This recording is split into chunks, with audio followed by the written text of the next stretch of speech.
if you're an attorney who wants to have financial freedom, personal freedom, impact on your community, great service to your clients, it's ironic. Most of us have not enough income. So we're living check by check. There's constant demand on us. We work like animals. And therefore, you're working like crazy. You don't have money. You can't have the impact you want. You can't be of service to the level you want. This gap, which I experienced, and I think many people do, I call entrepreneurial poverty. And once going through this collapse, to me, it was divine intervention. But I said, I got to wake up and I'm going to devote my life to mastering entrepreneurship.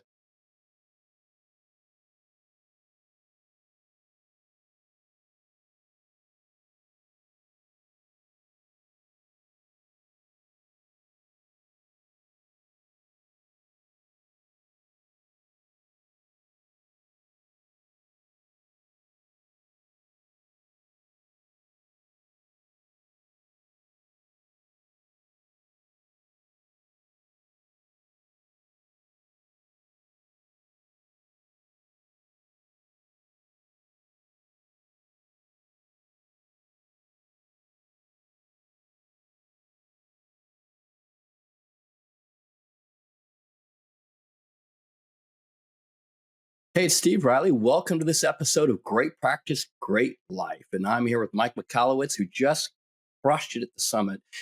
And Mike, welcome to the show. Dave, it's great to be with you and your organization again. So thanks for having me. We're grateful that you're here. And you and I were having you were telling me this funny story. And I was like, you got to tell the story on the episode. So we're going to open up with a completely irrelevant, but somehow relevant story about your past as an expert witness. So talk to me again about this. This is a great story. Yeah, I alluded to a little bit on stage at Atticus, but I'm going to give you some extra flair, if you will. So I was a expert witness for about 4 years. I started a computer forensics organization, and it was at the precipice of forensic analysis when it came to data. So this was 2000. So what broke then was the Enron trial. My company did the defense analysis for the Nigerian barge trial that went on. So Kenneth Lay and Andrew Fastow were clients of ours.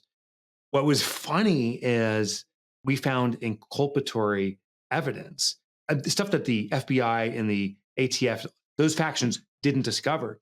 And I'll never forget this. We're down in Houston. I was not testifying in this case, but we're down in Houston. I have two of my team members down there. And the defense says, once we deliver this piece of evidence, they say, get on a jet now. Now, we hadn't experienced this before. They said, there's going to be a flip here, and the prosecution is going to pull this evidence, and they're going to make you testify. But if it's inconvenient or you're unavailable, get on this private jet. We're waiting for you. You're heading to Europe. No. And and I got two team members, first time on a private jet for any of them and myself. I've only experienced it once, and they're flying across the globe.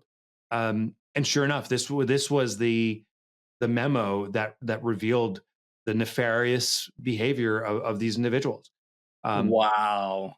Yeah. And I'll tell you, it's funny, doing interviews now, I've testified myself. Once you testify, once you're grilled by an attorney on the stand, like interviews are nothing. It's a walk in the park. Yeah. Like, the great thing is, not only is it recorded in an interview, we can adjust the interview, but I'm actually a fan. So I've read your books. I'm a big fan of yours, so I'm a fan. You don't have someone coming in to cross-examine you and try and destroy your credibility and question your assumptions, right? This is going to be really thing. Yeah, it can throw you for a spin. And listen, that's our job. I remember coming once off the stand. We did a lot of criminal defense stuff.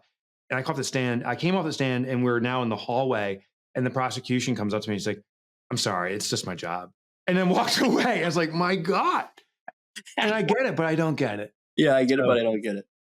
Yeah, I get it, but I don't get it. So how did you pivot into this, becoming a world famous author and speaker? Like your advice on small businesses is renowned. So how did this happen?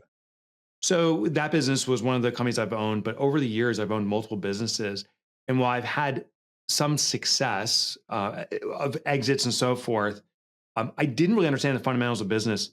So once I had the success, I said, oh, clearly I know the basic things to do. I'm going to do 10 times this volume. So I started investing in other businesses, and I had a grand collapse. I wiped myself out financially, emotionally. It's funny, we're talking about great life. I had the antithesis of that. I now define it as entrepreneurial poverty. If you're an attorney who wants to have financial freedom, personal freedom, impact on your community, great service to your clients, it's ironic. Most of us have not enough income. So we're living check by check. There's constant demand on us. We work like animals. And therefore, you're working like crazy. You don't have money. You can't have the impact you want. You can't be of service to the level you want. This gap, which I experienced, and I think many people do, I call entrepreneurial poverty. And once going through this collapse, to me, it was divine intervention. But I said, I got to wake up and I'm going to devote my life to mastering entrepreneurship selfishly because I need it for myself. Anything I learn that's of service to me, I want to be able to deliver to my fellow entrepreneur. That's perfect. That's perfect. So you had to have a very painful experience. And like you said, divine intervention. And you're like, okay, I'm going to take the lesson from this. I'm going to share the lesson. I'm going to advocate the lesson. And that's one of the things I love about you is that you don't write or teach or speak from the perspective of someone who teaches like a professor. You come on and you come from a perspective of passion and you love what you're doing and you're trying to help. So I got a tough question for you. Not as good as a cross-examination question. Good. You ready? Yeah, lay it on me. All right. So one of the challenges, we're assigning all in, we've assigned all in for the first quarter of 2025. So all the lawyers in our group programs are reading it. I'm hoping the one-on-one clients are reading it. And it's a very powerful message. But one of the concerns I have is that a lot of the lawyers are just not like managing their firm. They're not sitting behind a desk, working like a CEO. Most of them are billable producers. Most of them are managing cases. So stepping away from a client case for them feels like a waste of time or worse, a financial risk causing cash flow problems. How would you advise them to shift their thinking about this? And what would be like a practical piece of advice you'd give someone to do in the first 90 days? Yeah. So the first thing is framing who you intend to be. Do you want to be a lawyer or an owner of a law firm? And those are two significantly different roles, and both are very important. We have the right to choose. But do you want to practice law or do you want to build an organization that practices law?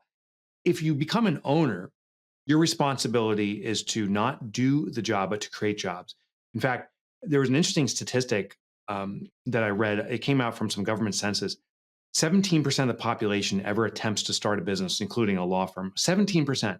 So in kindergarten, there was 20 kids in my class. That's 4 kids. But the other statistic, which is even more interesting to me, is only 20% of people who start a business sustain it successfully, profitably for a 5-year or more period. Most people phase out, or if they sustain, it's check to check survival. So 20% times 17% is 3%. That means one kid from your kindergarten class, Steve, one kid from my class started a business. So you and I are the exception. Now, here's the other interesting thing. The other 97% of the population is looking for good jobs with good organizations to do good things, to live a good life. Just like the intention of this podcast is live a good life. Our job is to create jobs so people can have a good life. So what we can do the next 90 days is decide, am I a lawyer or am I an owner of a law firm? And make that transition. The second thing is just to walk away from the law firm, meaning the law practice, and start owning. It's such an abrupt shift that would probably be damaging. So we do it through what's called fractionalization. What you can do today is you write down every task that you do, the dozens, 100 plus tasks you do. Then realize to find someone that can replace you is a near impossibility. Yet that's what many business owners do. I need to find my clone. Well, if there's a clone exist, she already owns a law firm. We're not going to find it. And they're not going to come work for you. Yeah, no, they're already got their own thing going on. So the expectation is very unrealistic. But there are fractions of us. There's people that want to do the administrative functions that we do. There are people that want to do the research we do. There's people that want to be in their courtroom. And you can break this up perhaps to 3 or 4 people on a part-time basis or a contractual basis. But start pulling fractions of yourself out. And that's how you start extracting yourself from the business. Where do you start on the extraction, on things that you're weak at, the things that you love? How for you? Oh, great question. Emotionally, how would you do it? Ironically, many people don't say the things you love. Yeah, it's actually the thing you love that you want to delegate first. And this is not what we're traditionally taught. We're traditionally taught is what's the easiest thing to get rid of you, and that's a nuisance. And the idea is that it alleviates you from doing it. But here's the trap. When you alleviate stuff you don't like to do and you start doing stuff you like to do, you're more likely to do more of it. So if you like a certain activity, now you start encapsulating it and controlling it as if it's only yours. And that becomes a problem. We call this the superhero complex. You're the only person that can do it. I'm a linchpin. So delegation is actually take something that you enjoy, you love doing, and give that to someone else. It builds the discipline of learning how to teach something and letting go of something. The biggest challenge in delegation is not actually training someone else, it's actually letting go. And so learn to let go of what you love to find your new love of operating a business. Now, those nuisances and stuff, those things have to go away too, but start with what you love. Hey, Steve, I just want to talk to you for a minute about probably my favorite workshop to teach right now. It's called The Path to a Great Practice and a Great Life. So it doesn't matter if you're a member or if you're new to Atticus, this is a perfect place to come and start your journey of what a great practice and a great life looks like to you. There are 4 elements to the workshop. The first is about your income. If you're going to have a great practice and a great life, you're going to need some cash. One of the questions I always get asked is there a shortcut? Is there a quicker and easier way of making more money? There is, but there's a catch to it. In order to make more money, you want to study how other lawyers have increased the income and the growth of their practice. One of the things we've done at Atticus for the past 35 years is study what the top 20% earners, 10% earners, and ultimately, what do the top 1% earners do? One of the things that we do is reveal and look at what are the 4 core strategies of a top 1% attorney and how you can learn from that 1%er in increasing your practice. And that can be your shortcut. To grow your practice faster, you need to have a bold vision for what your life looks like. The wind in your sails for growth is ultimately the vision of what a great life looks like. In my experience, lawyers that have a terrific, powerful vision for a great life will grow a great practice quicker, faster, and more efficiently than those who don't. It's one thing to have a dream. It's another thing to take action and build foundations under that dream. That's the next thing that we'll work on the workshop. What are the steps you're going to take immediately from the workshop to start building on your vision of a great life and great practice? So if you're a fan of the conversation of what a great practice and great life looks like, this is the greatest opportunity for you to take action now and register for the workshop so we can work together on taking your vision of your great practice and great life and making it come to life. A link to register is included in the show notes, as well as a longer video by me explaining each element of the workshop. If you're a member of Atticus, it's included already in your membership. If you're new to Atticus, I'm giving you a promo code that will take $500 off. All you have to do is click the link below and put in podcast 500 and it'll get you the discount. So hit the link, register for the workshop. I look forward to seeing you there. With that, I hope you enjoy the rest of the episode. That's great, Mike. It's brilliant because one of the arguments we make with our clients is one of the most important jobs they have is to kill the hero on the side of the law firm. Oh my God, that's so great. Yeah. Yeah. So when they come inside the law firm, they're the hero. Like only they can do this, only they can do that. Only they can meet with the client, only they can respond to emails, only they can work late nights and weekends. And so I think the heroic mindset, you totally nailed it. And it's true genius to say, give away the thing that you love. Now, for some of them, it's going to be difficult because for some of the lawyers that might be going to court, trial work. So it's going to be difficult. So how would you address, I'm a recovering trial lawyer, so, and I will concede that quickly, but how would you address that for me? Because I'm not going to be able to find probably someone to try cases for me.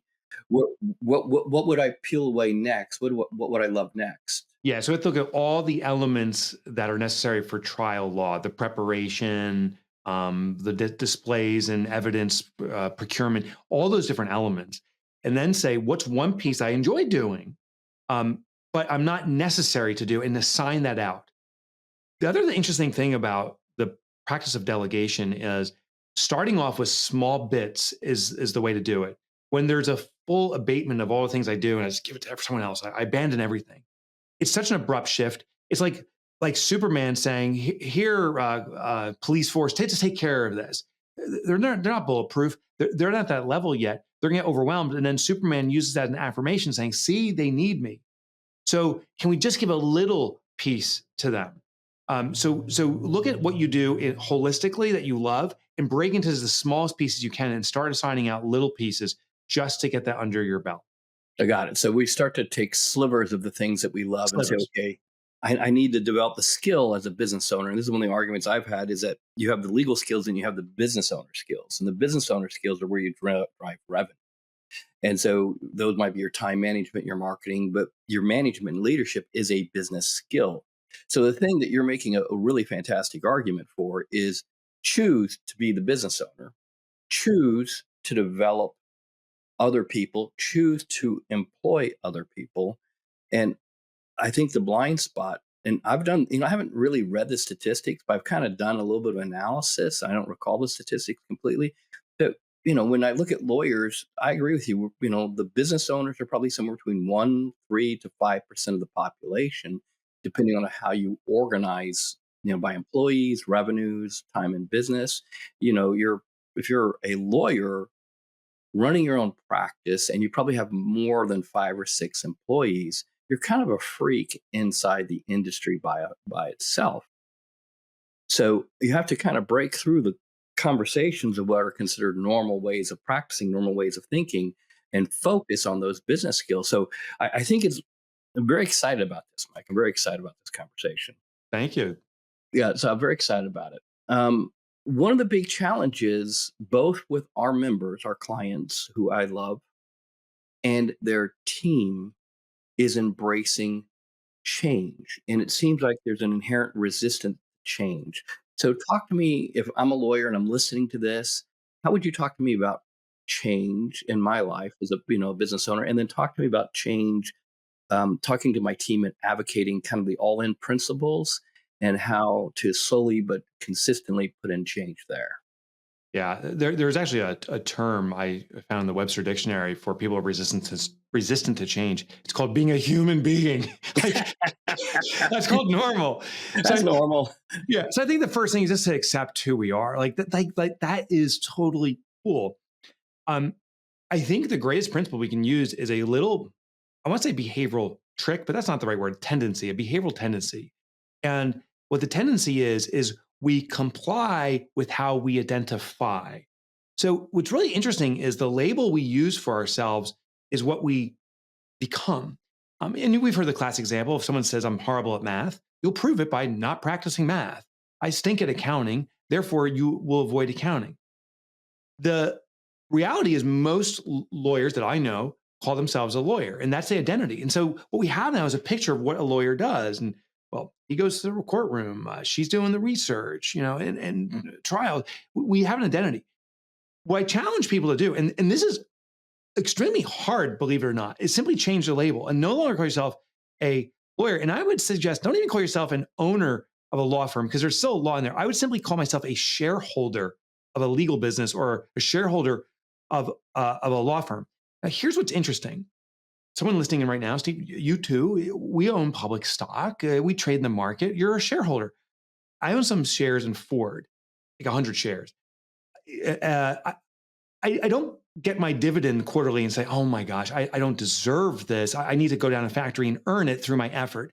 And I don't say I should return it to Ford. What I say is I'm a shareholder. I've taken on risk of supporting this organization through funding, effort, and I'm going to share in profit. And I want Ford's success, but I don't feel an attachment or responsibility to work in the organization.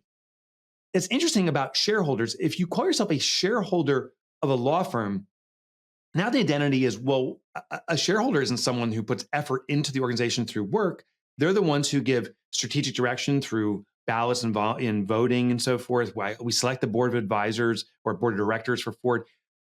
We do this strategic work. Now, here's the application why it's so hard. Saying it in your head once is like, okay, say it publicly. When someone asks you, what do you do? Starting today going forward, say, I'm a shareholder of a law firm. And you're going to see people go, what does that mean? Like you have stock? Oh, yeah. I own 100% of a law firm. But now we force ourselves to comply with that behavior. So they'll say, what do you do? Well, what do shareholders do? We give strategic direction. We take the risk, but we don't do the work. That's actually the first step to compliance is if you don't change your identity, no matter what efforts you make, we're going to revert back to the homeostasis of here's where the thermometer is. I'm a lawyer and this is what lawyers do. And maybe we can push as hard as we can for a week or two, but then we're going to shift back like that superhero. The other thing I want to share, just because there's 2 points to this. One is the label you use. The second thing is the superhero syndrome. Think about, I grew up watching Batman in the 70s, the real Batman, Adam West. Yeah, Think that's about, Batman. Right. that was the real Batman, right? Pow, bam, slap. And if you know, you know. Yeah, I know. You know. Well, remember, the commissioner would pick up the bat phone and say, Batman, the Joker or the Penguin is attacking us again. Now, the commissioner's job is to protect Gotham City with his police force. And yet they became dependent on Batman. And so Batman and Robin would swoop in, save the day, destroy whatever set they're in, and then go to the commissioner and say, save the day again. The commissioner's like, thank you so much. In the process, they diminished the ability of the police force. They were less capable. The police force and the commissioner became more dependent on Batman, and therefore the cycle continued on continuously. If you're a superhero, you have to also realize you're diminishing or disempowering your team who can elevate into this higher level. So just be careful of that effect that you're having. Oh, no, I think what you nailed there is fantastic. From the perspective that I make the argument that the lawyers come into their law firms, like Batman, like a superhero, and they're trying to solve this. And I say, no. It's worse than that. You've actually created Gotham, so you have something to do, right? So if you think about it, Commissioner Gordon's not calling them and saying, hey, come rescue Gotham. They're actually creating a mess, creating a crime scene that they can come in and rescue on a regular basis. So the superhero complex, the superhero problem is devastating because they're creating their own Gotham to have a problem solved. And I think a lot of them do it for emotional validation, like for sure. Right, for emotional validation. Could you validation. imagine Batman was sitting in that cave with the butler the whole time, and there's like nothing to do, twisting his thumbs? He'd go mad. Yeah. He'd go mad. Yeah. I mean, I got something to do. I'm a superhero, right? This is what superheroes do. So I think the shareholder shift and the repositioning of your mindset from an emotional perspective is a fairly empowering and powerful strategic way of thinking and way of being. So I really like it. Mike, I know you're under time pressure today, and I'm really grateful for the time you spent and the insight, and you're just crushing it today. Is there any resources or anything that you would like to point our listeners to? I will obviously give them your website, and support that. Is there any other resources that you would like to support them to help them on their journey of building an all-in team? Yeah, by all means. So I shared this on stage, is that the vision of a company is not the individual, it's the collective vision. So you have the all-in book. There's a book I didn't write, but I think it's a powerful book you may want to explore, called The Dream Manager by a guy named Matthew Kelly. No affiliation with him, but I find it a great way to look at the individual desires your colleagues have and the importance of putting significance into that. Just because we set a vision for a corporation doesn't mean that's what everyone else wants for themselves. They understand they need to align with it, but what does everyone want? And then I have a lot of resources. I used to write for the Wall Street Journal for about 3 years. If you go to my website, I'm going to give you a shortcut to get there. Mike Motorbike. My last name is Michalowicz. I struggle spelling it, so I don't expect anyone else to spell it. So, and the irony is I've never driven a motorcycle. It was a nickname I was given in grade school, the only PG nickname I was ever given in grade school. I bought it. Mike Motorbike, as in the motorcycle.com. And there I have a lot of articles I wrote for the Wall Street Journal and other outlets. It's all free, that will give you direction. I hate to use the word hacks because it sounds like a hack job, but shortcuts that trigger a cascade of benefit to your organization. I love it. And I think it's wise to give yourself a PG nickname before someone gives you a non-PG nickname. So Mike, oh my God, you wouldn't believe what people have done with I would Michalowicz. Totally believe. I would totally look. Last name of Riley. I had some creative friends, man. I have creative friends, and I'm like, good Lord, it's just brutal, crushing. So, last words of advice, my friend. What would you like to do? A shout out, a recommendation, thought to our members, to our audience? Well, for a big thank you for Atticus for having me. and a big thank you for what your organization is doing. Lawyers need lawyers. It's a very isolated industry, and we need each other to communicate and to elevate and to understand. The greatest thing I see that Atticus is doing is that an individual mind working on their business is also entrapped by the emotion of the business. But when you have other people who are not emotionally attached to your business, but can empathize and understand, you can get such strategic direction. So I just encourage everyone to participate deeply in Atticus and to be a support of each other. It's the collective knowledge that's superior to any individual brain. Beautiful. Thank you, Mike. And thanks for being here, bud. I really appreciate it. Thank you, brother. Thanks for joining this week's episode of Great Practice, Great Life. Please tune in weekly to get the next episode. If you enjoyed the episode, please subscribe, like, and don't hesitate to share it with a friend who you think this episode could help. With that, thanks, and I hope you enjoy next week's episode.